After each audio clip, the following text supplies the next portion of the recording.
কিছু কিছু খাবারের স্বাদের তুলনায় আবেগ বেশি থাকে। এই যেমন ধরুন কুমড়ো বড়ি, এখন কিন্তু অনলাইনে বা বাজারে এই কুমড়ো বড়ি একদম অ্যাভেলেবেল পাওয়া যায়, দামেও তুলনামূলক সস্তা। তারপরও 2 দিন আগে ডাল ভিজিয়ে, ডাল বেটে, কুমড়ো বেটে এভাবে ঘুটে ঘুটে হাত ব্যথা করে কুমড়ো বড়ি দিয়ে 2-3 দিন ধরে শুকিয়ে কুমড়ো বড়ি খেতে না পারলে শীতকালটাই তো অসম্পূর্ণ থেকে যাবে। তো আসসালামু আলাইকুম, কেমন আছেন সবাই? আশা করছি আল্লাহর অশেষ রহমতে সবাই ভালো আছেন এবং সুস্থ আছেন। আমি কতবার বলবো, আমি শীতকালের ভিডিও গরমকালে ছাড়ি আর গরমকালের ভিডিও শীতকালে ছাড়ি, মানে টাইমলি যেন কোনো কিছুই আপলোড করতে পারি না।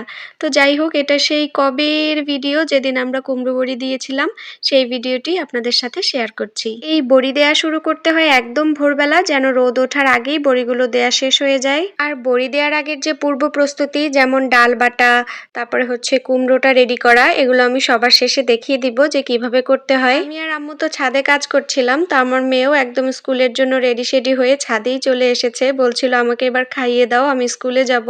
বাই দ্য ওয়ে, আমি কিন্তু এখনো বড়ি দেয়া শিখতে পারিনি, আম্মুই বড়িটা দেয় আর আমি আম্মুকে একটু হেল্প করি, মানে ওই যে ডাল আর কুমড়োর মিশ্রণটা ওইটা রেডি করে দেই। সব থেকে কিন্তু কষ্টের কাজ এটাই, কারণ এই ডাল আর কুমড়ো যে বাটাটা, এটা এত সুন্দরভাবে ফেটতে হয়, একদম ফেটতে ফেটতে হালকা করে ফেলতে হয়, যেন পানিতে দিলে, মানে ওটা আর কি বোঝার উপায়, পানিতে দিলে মিশ্রণটা যদি ভেসে ওঠে তাহলে মনে করব যে পারফেক্ট ফেটা হয়েছে।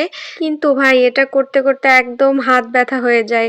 তো আমি আর কি বলবো, যাদের এইভাবে বড়ি খেতে ইচ্ছা করবে, আপনারা দয়া করে অনলাইনে কিনে খাবেন, এত কষ্ট করে খাওয়ার কোনো দরকার নেই।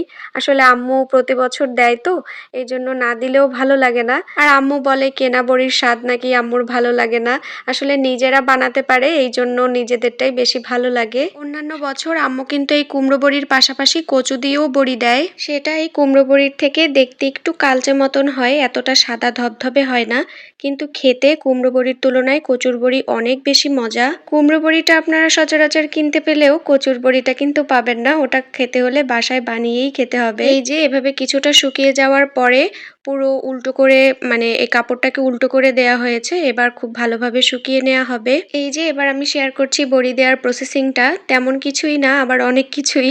প্রথমেই তো ডালটাকে 10-12 ঘন্টা ভিজিয়ে রাখতে হবে, এরপরে আমি একটা একটা করে ডালগুলো বেছে নিচ্ছি যেন কোনো ময়লা না থাকে। বাজার থেকে এই ডালগুলো কিনে আনলে একদম পলিশড ডালই পাওয়া যায়, কিন্তু এটা যেহেতু আমাদের ক্ষেতের ডাল, এই জন্য একটু ময়লাও আছে। ও হ্যাঁ, এটাকে বলে মাসকালের ডাল বা কেউ বলে বিউলির ডাল, আমরা সবাই মোটামুটি চিনি। তারপরে এবার কুমড়োগুলোকে রেডি করে নিচ্ছি। কুমড়োগুলো রেডি করার জন্য এভাবে ব্লেন্ডারে ব্লেন্ড করে নিব, তারপরে একটা কাপড়ের সাহায্যে এই কুমড়োর থেকে পানিটাকে ঝরিয়ে নিব। ব্যাস, এভাবেই কুমড়ো আর ডালটাকে রেডি করতে হয়। তো এই তো এভাবেই কুমড়ো বড়িটা দেয়া হয়। তো এখানেই বিদায় নিচ্ছি, ইনশাল্লাহ আপনাদের সাথে আমার দেখা হয়ে যাবে নেক্সট কোনো ভিডিওতে। সবাই ভালো থাকবেন, আর আমার বড়িগুলো কেমন হলো অবশ্যই কমেন্ট করে জানিয়েন। আল্লাহ হাফেজ।